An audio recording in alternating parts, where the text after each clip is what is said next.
Vamos ahora a pasar a la lectura de la palabra del Señor. Quiero que usted me acompañe en Segunda de Reyes, capítulo 5, desde el verso 1 hasta el verso 17. Segundo libro, Historia de los Reyes, capítulo 5, versos 1 hasta el verso 17.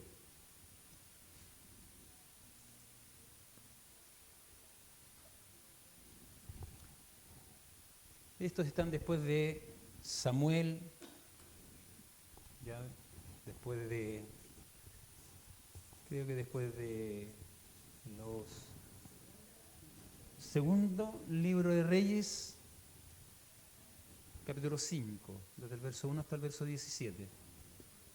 Después de los jueces está Reyes. Si usted lo va encontrando, me confirma usted con un amén. Y si no, lo va siguiendo por pantalla. En la medida, ¿no es cierto?, que vamos a dar lectura. Y lo hacemos en el nombre del Señor Jesucristo. Naamán, general del ejército del rey de Siria, era varón grande delante de su señor y lo tenía en alta estima, porque por medio de él había dado Jehová salvación a Siria. Era este hombre valeroso en extremo, pero leproso. Y de Siria habían salido bandas armadas y habían llevado cautiva de la tierra de Israel a una muchacha, la cual servía a la mujer de Naamán. Esta dijo a su señora: si rogase mi señora al profeta que está en Samaria, él lo sanaría de su lepra. Entrando Naamán a su señor, el rey le relató diciendo: así y así ha dicho una muchacha que es de la tierra de Israel. Y le dijo el rey de Siria: anda, ve, y yo enviaré cartas al rey de Israel. Salió pues él, llevando consigo 10 talentos de plata y 6.000 piezas de oro y 10 mudas de vestidos. Tomó también cartas para el rey de Israel, que decía así: cuando lleguen a ti estas cartas, sabe por ellas que yo envío a ti mi siervo Naamán para que lo sanes de su lepra. Luego que el rey de Israel leyó las cartas, rasgó sus vestidos y dijo: ¿soy yo Dios que maté y de vida, para que éste envíe a mí a que sane un hombre de su lepra? Considerad ahora y ved cómo busca ocasión contra mí. Cuando Eliseo, el varón de Dios, oyó que el rey de Israel había rasgado sus vestidos, envió a decir al rey: ¿por qué has rasgado tus vestidos? Venga ahora a mí y sabrá que hay profeta en Israel. Y vino Naamán con sus caballos, con sus carros, y se paró a las puertas de la casa de Eliseo. Entonces Eliseo le envió un mensajero diciendo: ve y lávate 7 veces en el Jordán, y tu carne se restaurará y serás limpio. Y Naamán se fue enojado diciendo: he aquí, yo decía para mí, saldrá él luego, y estando en pie, invocará el nombre de Jehová su Dios, y alzará su mano y tocará el lugar y sanará la lepra. Habaná y Farfá, ríos de Damasco, ¿no son mejores que todas las aguas de Israel? Si me lavare en ellos, ¿no seré también limpio? Y se volvió y se fue enojado. Mas sus criados se le acercaron y le hablaron diciendo: Padre mío, si el profeta te mandara alguna gran cosa, ¿no lo harías? ¿Cuánto más diciéndote: lávate y serás limpio? Él entonces descendió y se zambulló 7 veces en el Jordán, conforme a la palabra del varón de Dios, y su carne se volvió como la carne de un niño y quedó limpio. Y volvió el varón de Dios, él y toda su compañía, y se puso delante de él y dijo: he aquí ahora conozco que no hay Dios en toda la tierra sino en Israel. Te ruego que recibas algún presente de tu siervo. Mas él dijo, vive Jehová, en cuya presencia estoy, que no lo aceptaré. Y le instaba que aceptara alguna cosa, pero él no quiso. Entonces Naamán dijo, te ruego pues, de esta tierra no se dará a tu siervo la carga de un par de mulas, porque de aquí en adelante tu siervo no sacrificará holocausto ni ofrecerá sacrificio a otros dioses, sino a Jehová. Que el Señor añada bendición y revelación a la lectura de su palabra. Vamos a pasar a orar para que podamos rogarle al Señor que en su misericordia, ¿no es cierto?, nos permita poder introducirnos y navegar, ¿no es cierto?, y descubrir los misterios que están en su palabra. ¿Me acompaña, por favor? Padre amado, te alabamos, te glorificamos, te exaltamos, Señor, y te bendecimos y te rogamos, Padre Celestial, que en la multitud de tu misericordia nos permitas poder introducirnos, Señor, para poder descubrir los misterios que en ellas están escritas. Señor, en esta hora, con mucha humildad, Señor, te rogamos que vuelvas tu rostro, Señor, hacia el lugar donde están tus hijos, tus siervos, Dios mío, para poder entender, Señor, y para poder revelar, Padre Celestial, tu palabra, y que en esta hora, Señor, puedas hablarnos a cada uno de nosotros. Señor, que tu palabra pueda obrar en nosotros, Señor. Dice, Señor, que tu palabra es como un martillo que golpea la peña hasta que la quebranta. Así en esta hora, Señor, te rogamos que tu palabra, Señor, sea llena del Espíritu Santo, con la gracia y la unción, Señor, con la cual, Señor, le entregaste estos oráculos a aquellos profetas en aquel tiempo, que hoy también pueda, Señor, venir con esa misma autoridad y con ese mismo poder. Padre eterno, te rogamos, te pedimos, te suplicamos, Señor, con mucha humildad, Señor, que nos permitas introducirnos en ella para descubrir, Señor, lo que tú tienes hoy para cada uno de nosotros. Te imploramos estas bondades en el nombre de Jesús. Amén. Y la gloria es para el Señor.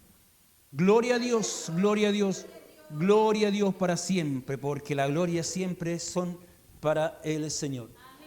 Vaya usted ayudándome, clamando usted, confirmando, ¿no es cierto?, para que todos seamos partícipes de este servicio.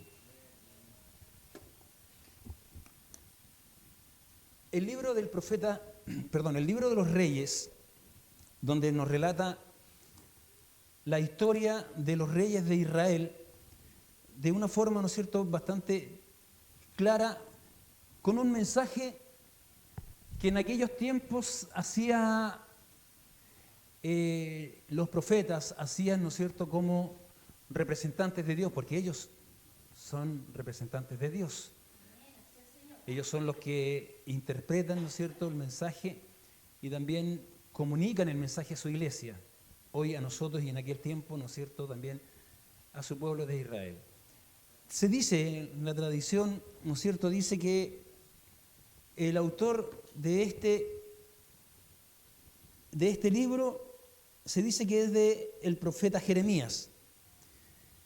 Pero la tradición, ¿no es cierto?, como dije, se lo atribuye este libro al profeta Jeremías, aunque algunos sostienen la hipótesis a la tradición deuteronomista. Los deuteronomistas eran unos levitas, los sacerdotes, ¿no es cierto?, que ellos recibían el oráculo, ya ellos recibían la tradición oral, ya como se le conoce la Misná en el pueblo hebreo, y que ellos más tarde lo escribieron, llegaron los masoretos, ¿no es cierto?, introdujeron estas historias, estas tradiciones orales, y lo escribieron en papiro, más tarde, ¿no es cierto?, pasó con el tiempo a ser canónico y nosotros hoy día, por esa razón, nosotros lo tenemos en los libros. Y yo le puse el nombre o el título a este párrafo, a este relato, la sencillez de una niña, de una doncella, frente a la soberbia de un general de ejército. Aquí, por medio del Espíritu Santo, vamos a tratar de ir entendiendo este relato, cómo Dios obra conforme Él estima conveniente, siempre utilizando a gente sencilla y que tiene fe en Dios. Somos una iglesia de fe. Somos una iglesia, ¿no es cierto?, que camina por fe. Este relato expresa la diferencia entre la humildad y la arrogancia. Entre la humildad versus la arrogancia. Donde hay soberbia, allí habrá ignorancia. Más donde hay humildad, habrá sabiduría, dijo el rey Salomón. Cuando mezclas ignorancia y soberbia, obtienes una dosis de mediocridad. Por lo general, aquellos que, ¿no es cierto?, que son un poquito soberbios, aquellos que, como nosotros decimos en forma muy coloquial, el que se la cree saber todas, ese no admite consejo. Todo lo que piensa, todo lo que hasta ahora ha hecho, lo encuentra como superior, como relevante, frente a otras opiniones, a otros actos, porque los ve de forma inferior, porque él tiene una altura distinta, porque él cree, y enfatizo esto, cree ser más y mejor que los demás. Cuando Cristo vino y murió, murió por todos iguales, porque somos todos iguales. La diferencia está en que nosotros nos hemos humillado y hemos caído a los pies de Cristo. Cuando el pueblo de Dios se humilla, cuando el pueblo de Dios clama a Dios, reconociendo, ¿no es cierto?, que nosotros somos incompetentes ante la presencia de Dios, el Señor abre su misericordia y se extiende hacia nosotros. Pero al soberbio, las cosas son distintas. Puede que en su soberbia, ¿no es cierto?, y en su conocimiento, a través de toda la historia de su vida, haya podido alcanzar justamente conocimiento, haya podido alcanzar títulos, y cada vez que mira hacia atrás, todo lo que ha obtenido y todo lo que ha recibido, producto, ¿no es cierto?, de su esfuerzo, lo mira con un poquito de soberbia. Porque muchas veces las cosas que nosotros obtenemos, a nosotros nos impide poder llegar a una humildad absoluta ante la presencia de Dios. Se nos coloca como una vela, como un velo, como el mismo velo del pueblo de Israel. Entonces, ningún arrogante llega tan lejos, solo la humildad transciende dimensiones. Es decir, aquel que es humilde consigue muchas cosas con su humildad. Aquel que cree saber y conocer todas las cosas, esa misma soberbia le impide poder llegar a ciertos lugares porque se les van cerrando en forma espontánea las puertas. Pero aquel que es humilde, aún conociéndolo, todas las cosas, no cabe ninguna duda que puede llegar muy, muy, muy lejos. Aquel que es humilde puede llegar ante la presencia de Dios. Cuando decimos humilde, puede trascender, puede llegar a otra dimensión, es decir, a la dimensión espiritual. Y a eso es lo que quiere Dios que lleguemos en esta hora. La iglesia de Dios se ha caracterizado siempre por ser una iglesia de mucho esfuerzo, de mucho sacrificio. Y se ha caracterizado justamente por este esfuerzo y por este sacrificio, y al obtener las cosas, reconociendo que todo lo que nosotros tenemos y todo lo que nosotros somos es solamente gracias a la misericordia de Dios. Si hoy estamos en pies, es porque Dios así lo ha querido. Si hoy tenemos buena salud, es porque Dios así lo ha querido. Si hoy hemos alcanzado nosotros, en el caso de los jóvenes que son profesionales, ellos han alcanzado a tener una profesión para que el día de mañana tener, ¿no es cierto?, más facilidad de poder trabajar, no como nosotros no lo hicimos, de esfuerzo, de sacrificio. Al almuerzo hoy día conversábamos con la hermana Raquel y hablábamos justamente de esto, que hoy día los jóvenes, ¿no es cierto?, por la gran posibilidad que ellos han tenido de poder estudiar y obtener una profesión y un título, se les es mucho más fácil. Pero no exentos de problemas.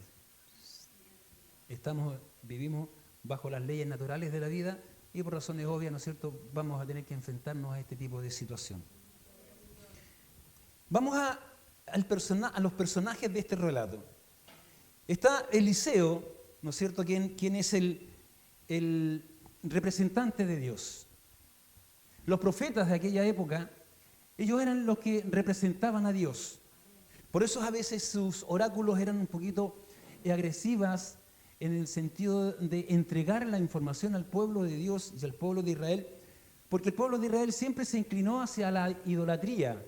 Recuerde usted que los profetas nacen después de que se haya dividido, ¿verdad?, los dos reinos, lo hablamos el domingo pasado.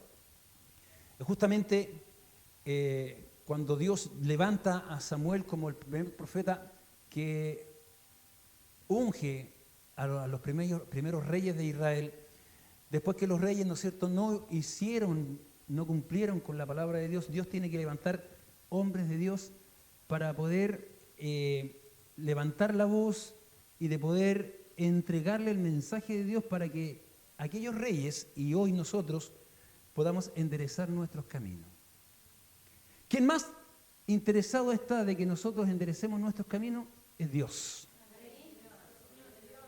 Él es quien más interesado está. Si Dios en su misericordia a nosotros nos ha permitido poder llegar ante sus plantas y poder llegar a la casa de Dios, es porque Dios así lo ha querido, no nos ha llamado para que nosotros nos perdamos. Ese no es el sentido de nuestro llamado. El sentido de nuestro llamado es para que nosotros alcancemos la salvación y alcancemos la vida eterna. Pero en el camino nosotros tenemos que irnos ordenando. En el camino nosotros debemos ir de acuerdo al mensaje y a la palabra de Dios. Por eso dice que la palabra, ¿no es cierto?, es como un martillo que golpea la peña hasta que sea quebrantada. Y cuando es quebrantada la peña, entonces recién Dios, en su misericordia, cual alfarero, nos empieza a formar de nuevo, a nacer de nuevo. Esa es la idea y ese es el mensaje que el Señor entregaba al pueblo de Israel y a los profetas a los reyes por medio de los profetas. ¿Qué significa la palabra Eliseo? Dios es mi salvación. Eliseo era de oficio agricultor. Fue un discípulo del profeta Elías entre los años 525 al 550 aproximadamente. Eliseo era un profeta y por ende representante de Dios y comunicador de su mensaje. Vamos a tratar de entender el contexto histórico de aquella época. Elías, quien usted bien entiende, fue quien fue llevado ante la presencia de Dios en un carro de fuego. Pero como lo hablamos en la escuela dominical el domingo pasado, ¿cuál fue el error que cometió Josué después que ellos lograron llegar a la tierra prometida y conquistarla? Fue el no haber dejado un sucesor con el Espíritu de Dios. Es decir, que tuviese la misma visión que tuvo Moisés y que tuvo Josué. En el caso del profeta Elías, que fue llevado al cielo, no sucedió este problema. Elías ve a Eliseo que estaba arando. Dice la historia que era un hombre muy, muy fuerte, muy fornido, porque araba con 10 yuntas de bueyes. 10 yuntas de bueyes él tenía para arar la tierra. Y usted sabe que para arar la tierra era muy distinto en aquella época a la época actual. Hoy día es muy distinto, muy diferente. Hoy día hay maquinaria para poder trabajar la tierra. Pero en aquella época, ¿no es cierto?, como la gente ruda, la gente de esfuerzo y de trabajo del campo, tenía que ser gente, ¿no es cierto?, con harto ñecle, con harta fuerza. Eliseo era un hombre así, que se crió en el campo, conocía la tierra, tenía a sus padres vivos, pero Dios no lo había llamado para eso. Dios tenía en él un propósito. En él había una razón de existir. Cuando Elías era profeta, Eliseo lo conocía, ¿no es cierto?, como un profeta, pero Eliseo amaba a Dios tanto como nosotros debemos amar a Dios. Y él no solamente amaba a Dios, sino que también admiraba a Elías por ser un hombre de Dios, un profeta. Como cuando nosotros éramos discípulos recién, ¿verdad?, en nuestra iglesia, en nuestros primeros comienzos.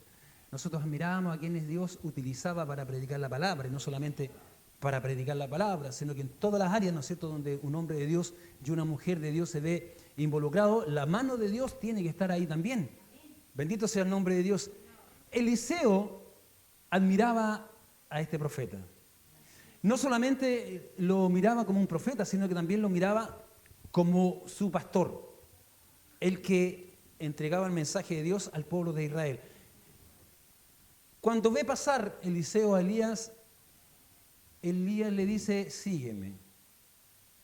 Eliseo, dice la escritura, la historia, que toma unos bueyes, los ofrece como holocausto, se despide de sus padres y lo que hace es seguir al profeta Elías. Pero llega un momento en que el profeta Elías tiene que irse a la presencia de Dios porque ya su ministerio se había acabado. Pero Elías, como amaba a Dios y también admiraba a este profeta, a Elías, le dijo: Elías, ¿qué es lo que tú quieres? A Eliseo. Y Eliseo le dice: quiero la doble porción de tu bendición.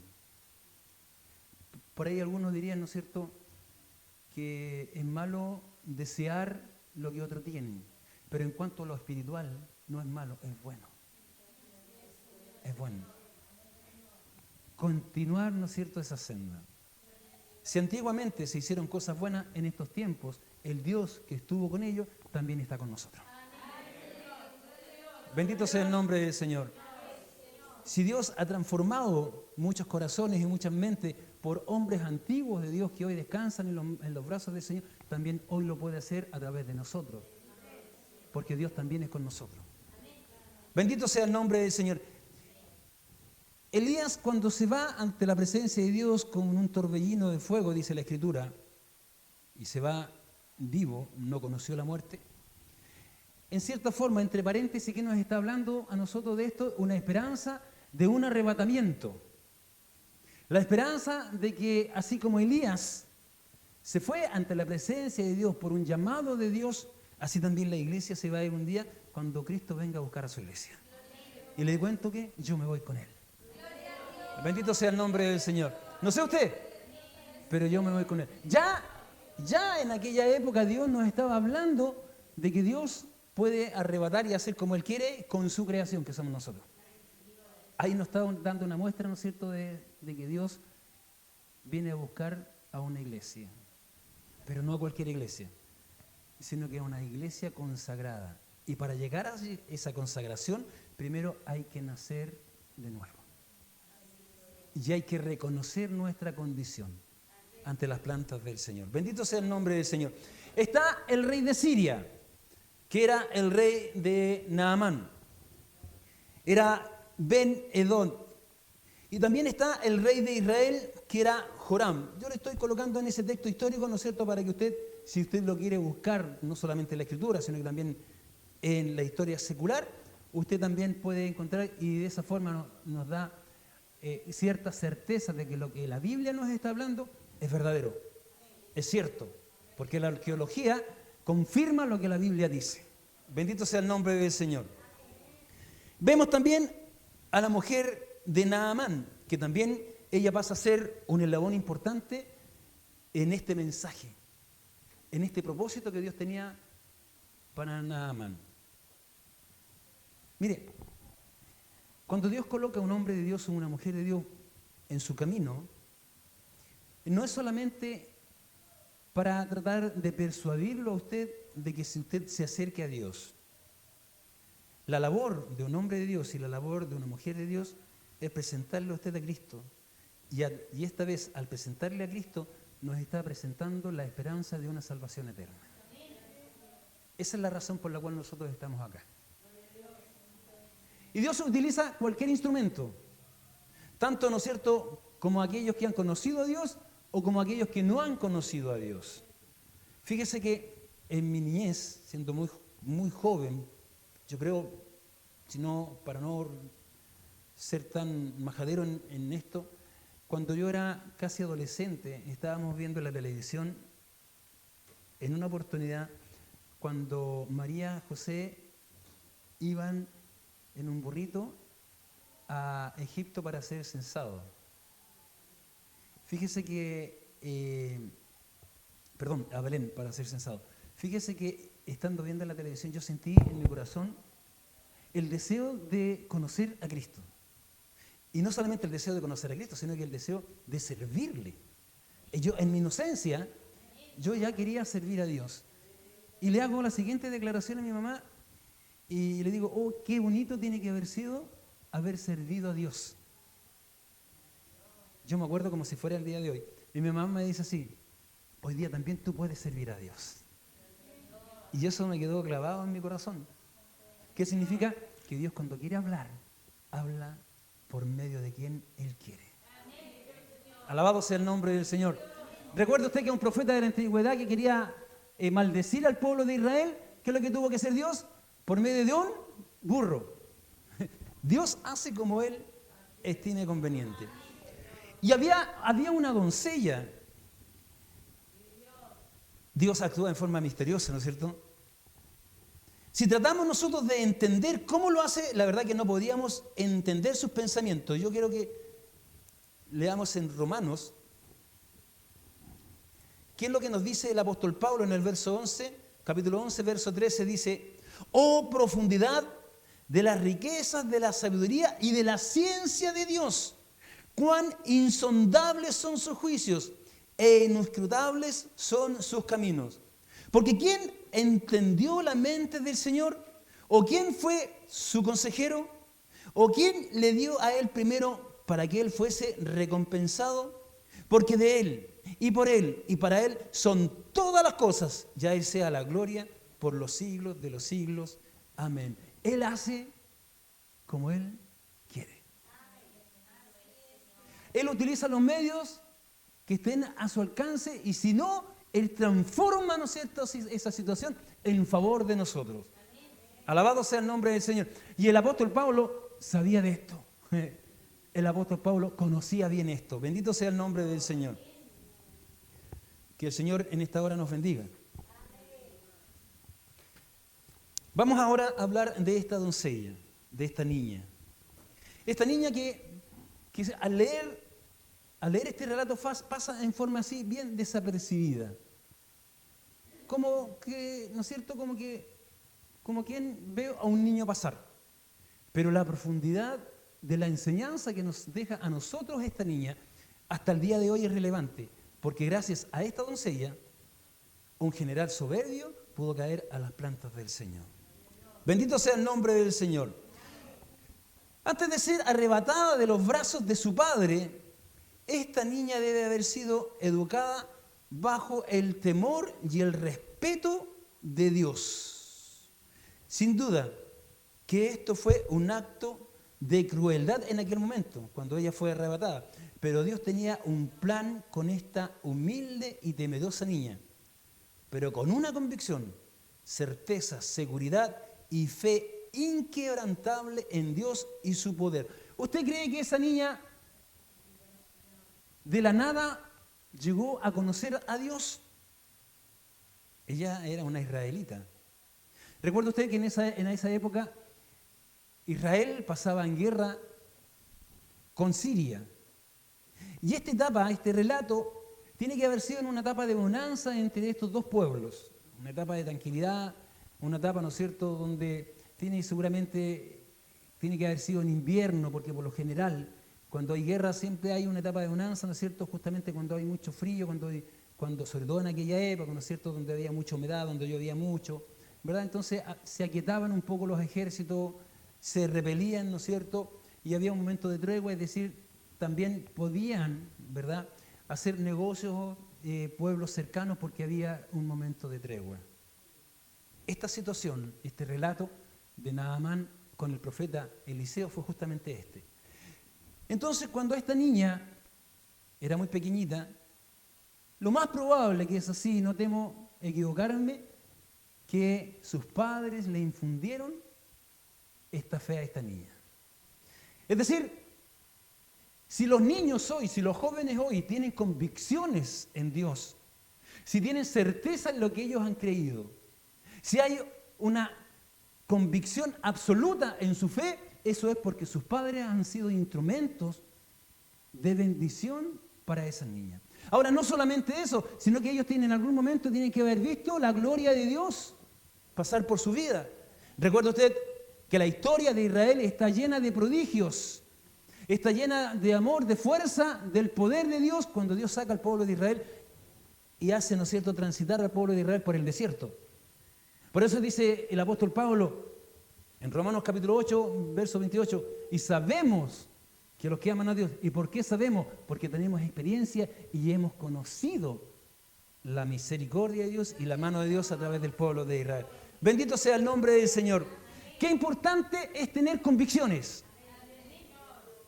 Qué importante estar seguro en nuestras creencias. A pesar de la situación en la que nosotros nos encontremos. Ella había sido arrebatada de sus padres de muy pequeña. Imagínense lo que significa eso, el dolor para una niña. Sobre todo las mujercitas, ¿no es cierto?, que son muy apegadas a su madre. Y sobre todo en la situación bélica que vivía el pueblo de Israel siempre. Pero ella fue arrebatada. Y no solamente eso, sino que fue llevada justamente a la casa de un general soberbio, arrogante. Y me imagino, ¿no es cierto?, que la situación, por ser él un soldado, un general del ejército, y que era valiente, valeroso, y que no solamente eso, sino que era de alta estima ante su rey, al rey de Siria. Pero ella era una mujer, una niña sencilla, con sus convicciones bien firmes. Sabía en quién creía. Sabía que el Dios de Israel era un Dios de poder. Era un Dios todopoderoso. Era un Dios que no solamente había sacado al pueblo de Israel con mano fuerte, sino que lo había conducido por el desierto, proveyéndole en todas sus necesidades. Bendito sea el nombre del Señor. Fíjese que hay 4 jóvenes en la Biblia que también sufrieron esta situación. Similares. David, Daniel, cuando era un joven, él también fue llevado cautivo a Babilonia. Y con él fueron 3 jóvenes más, Sadrach, Mesach y Abednego, que ese fue el nombre que le colocaron, ¿no es cierto?, babilónico, pero el nombre de ellos era Ananías, Azarías y Misael.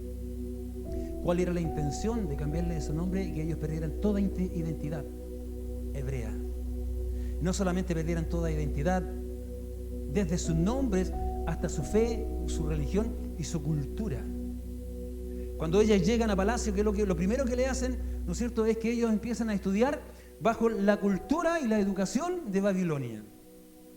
Pero ellos estaban tan convencidos en quién creían, tenían tanta convicción que ponen requisitos ante aquel mayordomo de aquel imperio y le dicen que ellos no quieren contaminarse con la comida de aquel rey, que le permitan, ¿no es cierto?, comer sin comida contaminada que ofrecieran a otros dioses, porque ellos adoraban a Dios.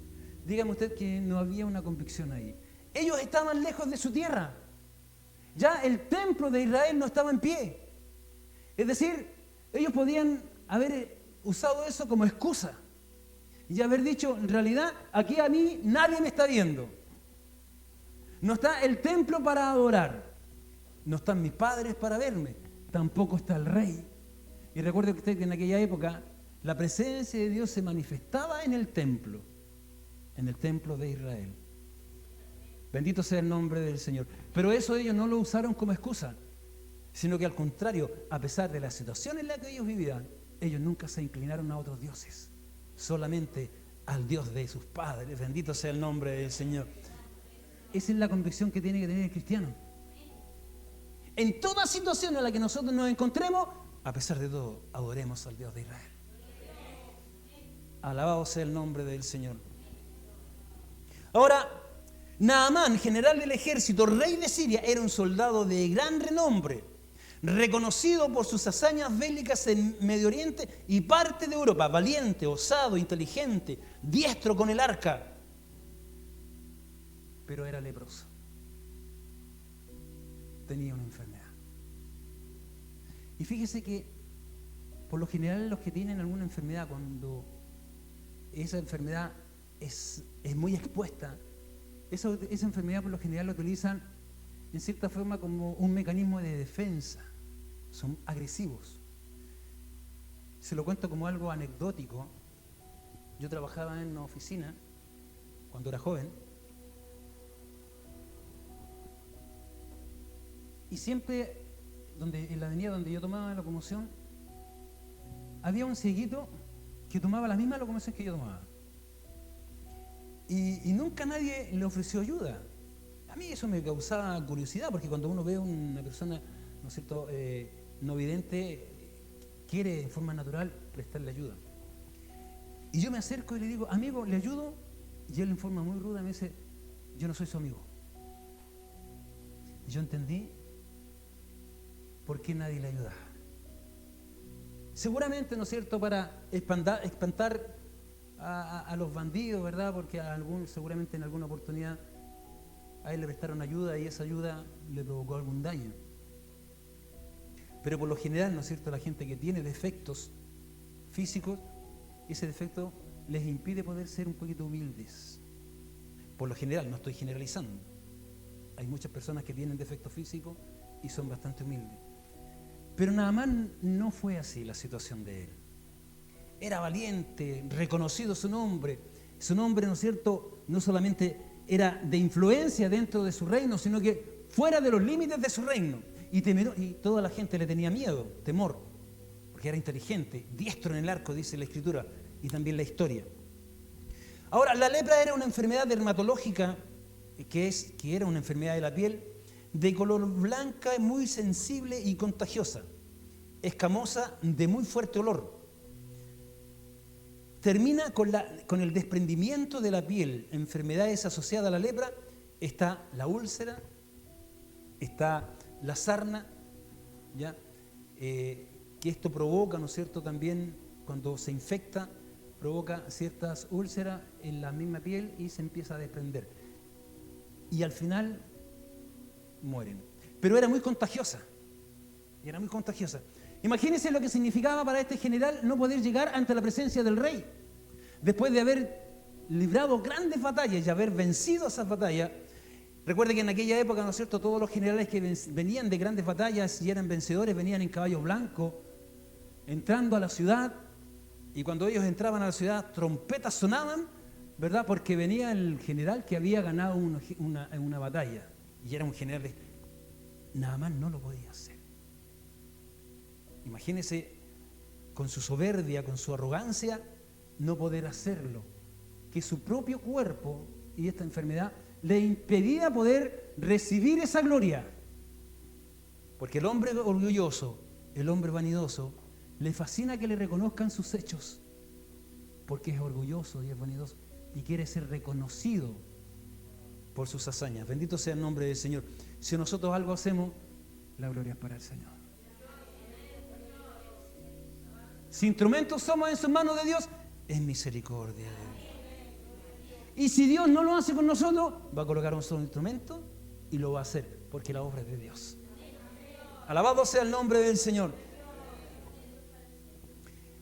Y sucede esta situación que hemos relatado o que hemos leído, donde Naamán escucha, ¿no es cierto?, lo que su esposa le comenta de lo que la doncella, esta sirviente, le había comentado. Y ella le había dicho que si ella iba a Israel, ahí había un varón de Dios.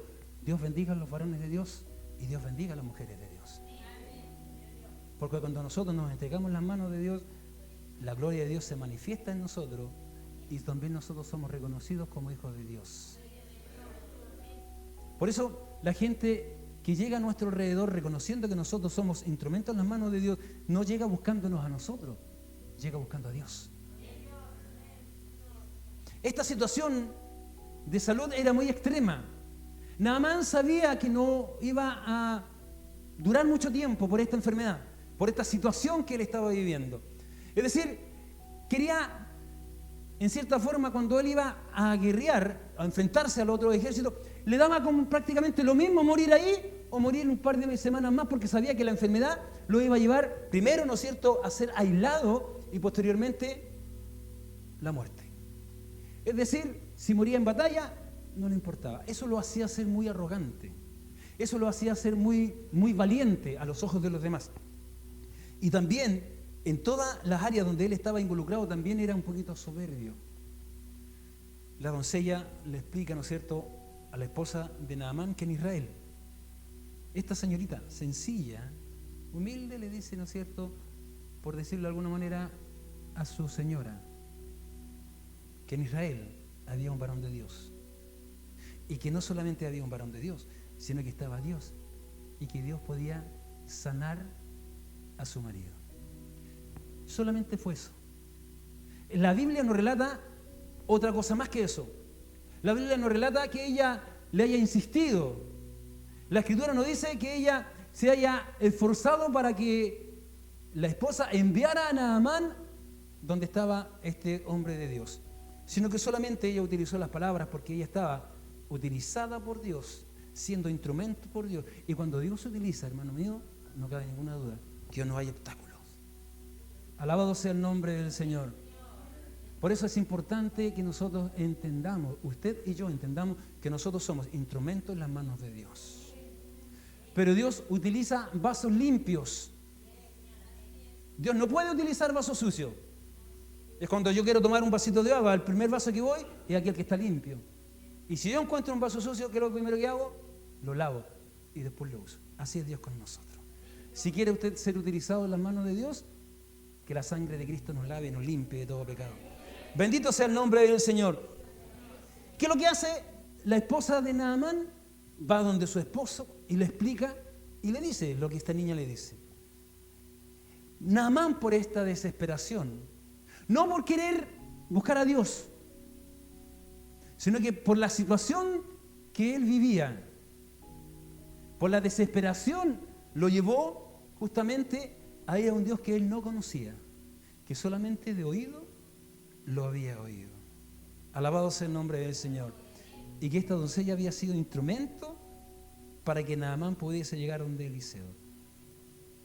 Va Naamán donde el rey. Recuerde usted que estamos en una situación bélica y el rey de Siria le entrega unas cartas para que sean llevadas donde el rey de Israel. Y el rey de Israel, como no estaba él muy alejado de Dios, no vio la oportunidad de poder presentarle a Dios. Cuando un hombre y una mujer están alejados de Dios, nunca se dan cuenta de las oportunidades que Dios a nosotros nos da para poder predicar su palabra y para que otros también puedan llegar a las plantas de Dios. Este rey de Israel no lo vio, no entendió esta posibilidad y esta puerta que se le abría. Por eso es que el Señor a nosotros nos da gracia para cuando se abra la puerta nosotros presentar el Evangelio de Cristo, ya este crucificado y al tercer día resucitado. Alabado sea el nombre del Señor. Ese es el fundamento de nuestra iglesia. Y el rey, ¿no es cierto?, como estaba tan alejado de Dios, no vio esta posibilidad, sino que vio que estaba siendo amenazado. Porque le dice, ¿no es cierto?, ¿qué tengo yo? ¿Acaso soy yo Dios que puedo dar vida o dar muerte? Bendito sea el nombre del Señor. El profeta Eliseo conoce esta situación y va donde el rey, porque el rey hasta sus vestiduras se habían rajado. Pensaba que esta era una oportunidad que estaba buscando al rey de Siria para atacarlo, para destruirlo. El rey Eliseo ve esta situación y ve la posibilidad, porque como era hombre de Dios, de poder presentarle a este hombre, a este general, a este soberbio, a este orgulloso, a este vanidoso, que Dios puede obrar misericordia, no solamente en lo humilde, sino también en aquel que es orgulloso y vanidoso. Naamán tenía dos enfermedades. La primera de ellas era su orgullo y la segunda su lepra. ¿Cuántos de nosotros hemos llegado a las plantas del Señor con estas dos enfermedades? ¿Cuántos de nosotros hemos llegado en algún momento a las plantas del Señor pidiéndole al Señor algo, pero antes de eso Dios tiene que trabajar en nosotros? Como le dije anteriormente, para que Dios pueda utilizarnos a nosotros, primero nos tiene que lavar. Alabado sea el nombre del Señor. Y sucede esta situación bien importante en la vida de Naamán. Cuando Naamán llega donde el profeta Eliseo, este se para frente a las puertas de la casa del profeta esperando una actitud de reverencia. Era el general. Y un general que había que tenerle miedo por su investidura. Pero recibe solo órdenes a distancia y la orden no fue lo que a él le había agradado. Imagínense, por ejemplo, en estos tiempos actuales, que el presidente le dé una carta, ¿no es cierto?, a un embajador y que esté pasando esta misma situación. Por su investidura de embajador, obviamente, el presidente, ¿no es cierto?, donde está este embajador, tiene que abrirse las puertas porque él es representante del país donde es embajador. Pero en este caso, como el profeta no era rey, y como el profeta era un hombre de Dios, y el profeta entendía que la obra que tenía que realizarse en este general Naamán no era la presencia del profeta, sino que era la gracia de Dios en Naamán. Por eso él hace este acto, ¿no es cierto?, como de cierto desprecio, como de cierta distancia ante este general. Y eso a este general le molestó, porque cuando nosotros nos creemos importantes, creemos que la puerta se nos tiene que abrir a nosotros solamente por el hecho de ser quienes nosotros somos. Eso pensaba este general. Y el profeta no se dio el tiempo ni siquiera de salir ni se molestó, sino que envía más encima a un criado, a un empleado. Yo estoy ocupado y dale este mensaje. Y el mensaje, recuerde usted que Naamán estaba enfermo o tenía 2 enfermedades. Mire, la lepra o la enfermedad que usted tenga, Dios aquí o en su casa se la puede sanar. Si nosotros clamamos, si nosotros oramos, si nosotros gemimos, y en su soberanía Dios quiere sanar a alguien, lo hace a distancia. Recuerda usted que había un general que le dijo: Jesús, Señor, di solamente la palabra, porque en él había fe. ¿Y qué le dijo Jesús? Según tu fe, se ha hecho. Y ese general, antes de llegar a su casa, su siervo ya había sido sano. Alabado sea el nombre del Señor. Es decir, la palabra de Dios tiene poder donde estemos. Bendito sea el nombre del Señor. Y el profeta envía, ¿no es cierto?, a este siervo y le da la siguiente orden: que allá en el río de Israel, en el río Jordán, te sumerjas 7 veces. Para él, para este general, le provocó en cierta forma 2 actitudes que a veces a nosotros nos provocan cuando Dios a nosotros nos da una orden. Primero de ellas, nos enojamos, porque no recibimos lo que nosotros creemos querer recibir de parte de Dios, o queremos recibir lo que nosotros queremos.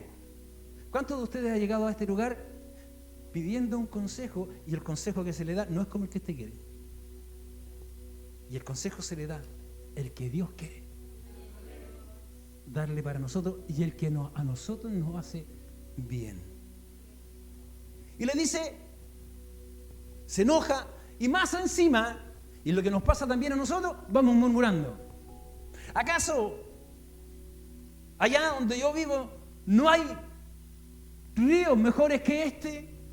¿Acaso donde yo vivo no hay agua más limpia que esta? Se enoja. Tenía él un espíritu de enojo, tenía mal carácter, malestar por todas las situaciones. La lepra que él llevaba en su carne lo llevó a tener una actitud de autodefensa frente a la vida y frente a los demás. Él decía que todo lo que él hablaba y todo lo que él pensaba estaba bien.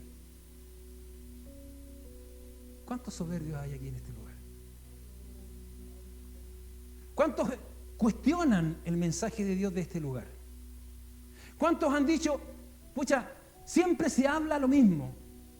Son repetitivos en el mensaje que están entregando. Escúchame, ¿sabe por qué somos repetitivos? ¿Y por qué el Espíritu Santo permite que seamos repetitivos? Para que así como la peña es golpeada con el martillo, se quebrante, así quiere Dios que te quebrantes ante la planta de Dios. Bendito sea el nombre del Señor.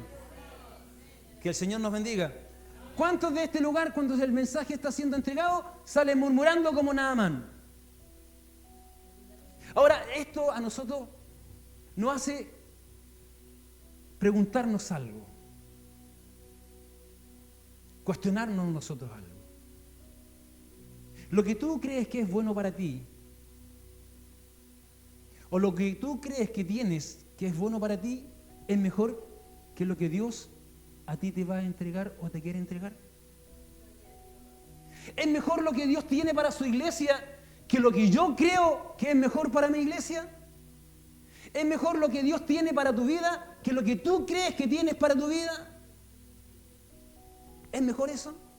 ¿Eres tú más sabio, más inteligente? ¿Tienes más sabiduría que el Creador, quien a nosotros nos formó y que conoce el pasado, el presente y también el futuro? A veces nos confrontamos y confrontamos el mensaje pensando que lo que el Señor a nosotros nos está hablando no es lo que a nosotros nos conviene. Porque lo que yo creo, lo que yo pienso de acuerdo a mi soberbia, de acuerdo a mi orgullo, de acuerdo a todas las experiencias que yo he tenido en mi vida, es mejor que lo que Dios a mí me está entregando. Y escucha, Dios te está entregando y te quiere entregar una vida eterna. Bendito sea el nombre del Señor. Aunque yo quiera mucho a mis hijos, aunque usted quiera mucho a sus hijos, o a su esposa, a su pareja, aunque usted lo quiera demasiado, nunca le va a poder entregar lo que Dios le quiere ofrecer y en forma gratuita. Porque en este relato se manifiesta la gracia de Dios hacia un hombre orgulloso, vanidoso, soberbio. Ante alguien que había obtenido muchos galardones y había librado muchas batallas y había sido valeroso y había sido reconocido por todos los lugares y hasta lejos, más lejos de los límites de su tierra, con sus fuerzas. Soberbio, y estaba enfermo, era leproso. O sea, su destino era la muerte. Nuestro destino era la muerte. Nuestra soberbia, nuestro orgullo, nuestra vanidad nos lleva a la muerte. Pero en medio de nuestro camino, en medio de nuestra vida, aparece Cristo. Bendito sea el nombre del Señor. Y fíjese que nace en este relato, aparecen otros criados, sencillos, humildes, esclavos. ¿Cuántas veces ellos fueron azotados por este general? ¿Cuántas veces este general tiene que haberlos humillado por la condición de siervos? Y le dicen las simples palabras y sencillas: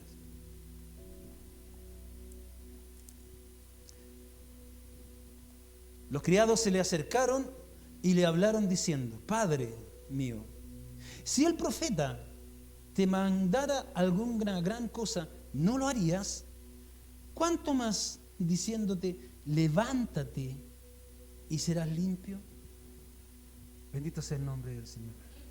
Otros siervos sencillos, humildes, le dan una lección a este orgulloso. ¿Cuántas veces por tu soberbia Dios ha querido obrar en tu vida y tú no lo has dejado obrar? Pero como eres tan soberbio y tan orgulloso, no ves los instrumentos que Dios coloca frente a ti para que tú puedas alcanzar esta gracia y tú no has querido obtenerla. ¿Cuántos conocimientos tienes y cuántos reconocimientos a través de toda tu historia has tenido? ¿Eres reconocido como una persona importante? En tu oficina, en tu trabajo, eres un gerente de empresa, administras una empresa multinacional, pero como Dios siempre te ha buscado, ha utilizado gente sencilla, humilde, para entregarte un mensaje de esperanza y no has querido aceptarlo, porque has colocado tus condiciones, así como colocó las condiciones Naamán. Y fíjese que dice la palabra del Señor que no solamente Naamán tenía que ir y sumergirse, él tenía que zambullirse. Es decir, las 7 veces que él tenía que tirarse al río, no solamente tirarse y estar en ese lugar y volver a sumergirse, sino que él tenía que volver a salir del río y volver a zambullirse, como nosotros decimos, volver a tirarse un piquero. Ahora, la pregunta es la siguiente: ¿con una sola vez no habría bastado? ¿Con una sola vez no habría bastado? Si fíjese que cuando Jesús le dice a este general: Señor, si tan solo tu palabra, con tu palabra mi siervo será sano. Y antes que él llegara a donde estaba su siervo, ese siervo había sido sanado. Porque Dios había visto fe. y humildad en ese hombre. Pero en general Naamán no fue así. Dios tuvo que obrar en forma mucho más radical, humillarlo. Y no solamente humillarlo una vez, sino que humillarlo 7 veces. ¿Cuántas veces quieres tú que Dios te humille? Para que puedas reconocer que mi Dios es tu Dios. ¿Cuántas veces quieres que Dios te humille y te haga pasar por los lugares donde estás pasando? Sufriendo por tu familia, sufriendo en tu alma y en tu corazón porque no has podido llegar a los pies de Cristo. Solamente te pide Dios eso, que caigas a los pies de Cristo. ¿Qué es lo que hizo Naamán? Obedece. Seguramente a regañadientes, porque aún no había conocido a Dios. ¿Cuántos caminan dentro de la iglesia sin aún conocer a Dios? Pero ¿qué es lo que tiene que hacer Dios? Humillarlos.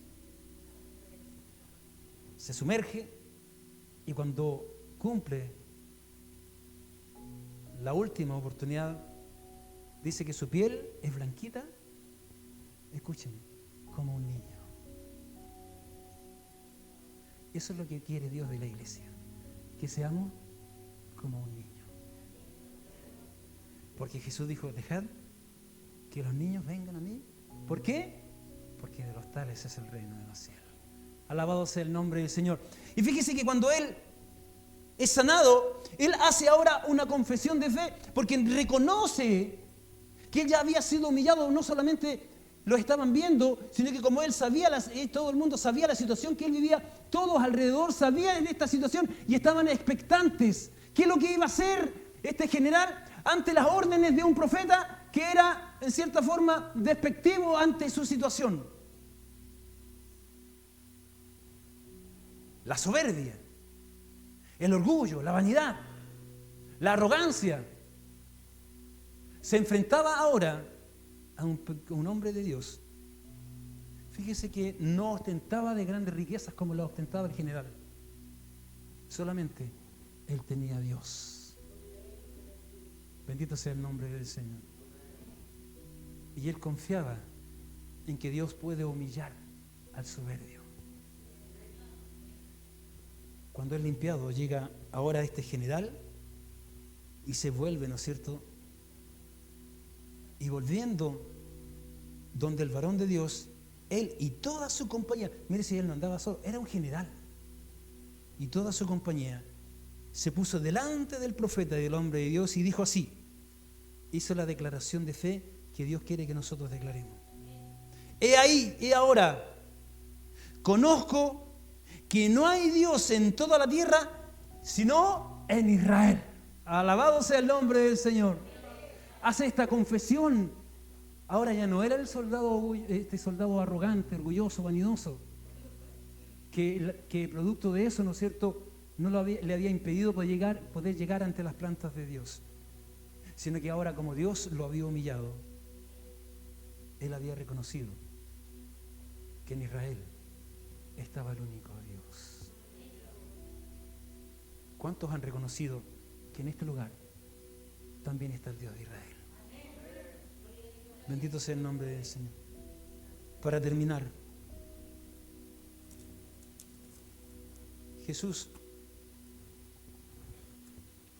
cuando está en el monte de los Olivos, cuando entrega este oráculo, ¿no es cierto?, podríamos decir como la ley para la iglesia. Recuerda usted que la ley de Moisés fue en el monte Sinaí. Ahora Dios tenía que crear una iglesia, formar una iglesia bajo preceptos, conductos, leyes. Pero ya estas leyes no eran ceremoniales, sino que eran leyes morales. Y le habla a la iglesia, como nos habla el día de hoy, y nos dice así en las bienaventuranzas. Bienaventurados los mansos, porque ellos recibirán la tierra por heredad. Y bienaventurados los que tienen hambre y sed de justicia, porque ellos serán saciados. Que el Señor nos bendiga en esta tarde. ¿Cuántas veces quieres que Dios te humille para que puedas reconocer que aquí está el Dios Todopoderoso? ¿Qué quieres que Dios haga con tu vida? ¿Qué necesitas tú de Dios? Si hoy has llegado hasta este lugar es porque necesitas de Dios y necesitas que Dios haga algo en tu vida. Pero primero Dios tiene que sanarte de 2 enfermedades. Primero de tu orgullo, de tu soberbia, de tu vanidad. De que dejes de pensar de que todo lo que tú haces es mejor que lo que hacen todos los demás. Y ahí recién Dios va a transformar tu vida y va a ir ordenando toda tu vida. Solamente busca a Dios en la situación que tú te encuentres para que Dios pueda obrar en tu vida. Póngase de pie. Vamos a orar. Padre Celestial, en tu amor, en tu bondad y en tu misericordia, te damos gracias, Señor, porque en esta hora nos has permitido poder llegar delante de tu presencia. Señor, nos has desnudado, Señor, el día de hoy. Señor, nos hemos presentado delante de tu presencia tal como nosotros somos. Externamente tenemos un rostro, tenemos una mirada. Externamente, Señor, podemos expresar lo que no dice nuestro corazón. Podemos, Señor, imitar ciertas actitudes por el hecho de estar congregándonos y por el hecho de estar asociados justamente a las actitudes y a los actos de tus hijos. Pero hay algo, Señor, que nosotros no podemos negar ni tampoco podemos ocultarlo delante de tu presencia. Es cómo está nuestro corazón y es cómo está nuestra mente delante de tu presencia. Este Naamán, este general de ejército, valeroso, temeroso, soberbio, arrogante, Señor, no te había conocido. En él estaba la enfermedad del orgullo, de la vanidad. Y Dios permitió que la carne de él empezara a desprenderse para que ahora su vida, su nueva vida espiritual, ahora empezara a fortalecerse, a edificarse, porque ahora tenía la posibilidad de poder alcanzar de esta gracia. Esta gracia, Señor, que no solamente se la entregas a aquellos, Señor, que te hemos conocido de muy pequeños, sino que también a aquellos que a su edad avanzada, Señor, están hoy día delante de tu presencia, Señor, y han vivido y en sus espaldas tienen una mochila pesada, producto de toda la vida, Señor, difícil, dura, en la cual ellos han tenido que vivir. Señor, pero eso justamente lo ha llevado a que en esta hora esté delante de tu presencia, no solamente aquí, Señor, en nuestra iglesia, sino que en esta hora, Señor, por la gran gracia bendita de tu Espíritu Santo, puedas traspasar, Padre Celestial, y llegar a otros hogares, Señor, que puedan hoy estar escuchando este mensaje. ¿Qué quieres que Dios te haga? ¿A qué has venido a buscar al hombre de Dios? ¿O a qué has llegado a las plantas de Dios? ¿A buscar sanidad para tu cuerpo? ¿A transformar tu vida? ¿A que Dios pueda ordenar, Señor, tu hogar? ¿Pueda ordenar el Señor tu vida matrimonial? Que te pueda abrir puertas en tu trabajo. Que pueda, Señor, solucionar los problemas que hay al interior de tu hogar, de tu pareja, de tu esposa, de tu esposo, con tus hijos. ¿Cuántas familias hoy están quebradas, Señor, producto de la soberbia, de la arrogancia, porque ninguno de ellos ha querido, Señor, reconocer que se han equivocado? Qué difícil en estos tiempos es reconocer que uno se ha equivocado. El apóstol Pablo le relata a este joven Timoteo el carácter de los hombres en los tiempos finales. Soberbios, arrogantes, amadores de sí mismos. Amadores del mundo, que no respetan a sus padres. Y esto es justamente la que la sociedad hoy día está entregándole no solamente a los adultos, sino que también a los jóvenes y a los niños. Por eso la palabra de Dios en esta hora nos insta a que nosotros caigamos ante las plantas de Dios. Primero para sanar ese orgullo, esa vanidad, esa arrogancia, ese narcisismo que hay en nosotros. Y una vez que nosotros seamos quebrantados y confrontados por tu palabra, Señor, recién ahí vas a orar misericordia en todas las áreas donde estamos involucrados. Tú has llamado a una iglesia para que sea una iglesia bendecida. Tú nos has llamado a una iglesia para que pase dificultades, pruebas, vicisitudes solamente por su orgullo, por su vanidad. No cabe ninguna duda que el enemigo quiere colocar tropiezos a tu iglesia para que no avance. Pero Señor, en esta hora te rogamos que por la sangre de Cristo nos limpie, nos laves y nos perdones, Señor. Y nos reconocemos, Padre eterno, que somos incapaces, que somos insuficientes, que somos, Señor, ignorantes, Padre celestial, ante todo tu amor, toda tu gracia que tú tienes preparada para una iglesia humilde y sencilla. Dice tu palabra que a los soberbios los miras de lejos, mas a los humildes, aquellos que caen en sus habitaciones, cuando están en silencio, cuando hay una relación contigo y se humillan delante de tus plantas, Señor, tú los ensalzas. Ya hay una promesa en el libro de Deuteronomio, que tu iglesia, que tus hijos no llegarán a hacer cola, sino al contrario, irán adelante. Pero delante de nosotros estás tú. Sobre lo alto está el Altísimo. A ese en esta hora alabamos, a ese en esta hora glorificamos.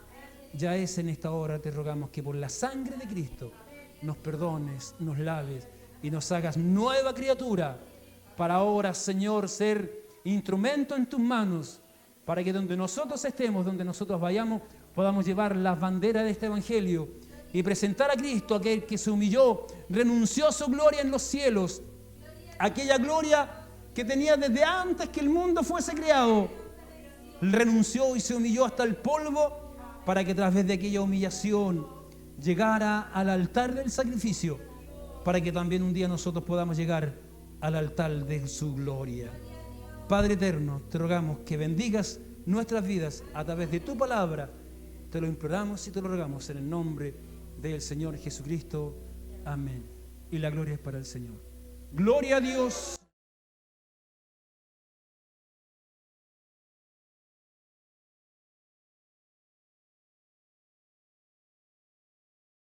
La ofrenda para los gastos de la obra del Señor. Dios bendice al dador alegre. Al terminar el servicio vamos a rogar al Señor que obre misericordia. Every time I surrender, every time I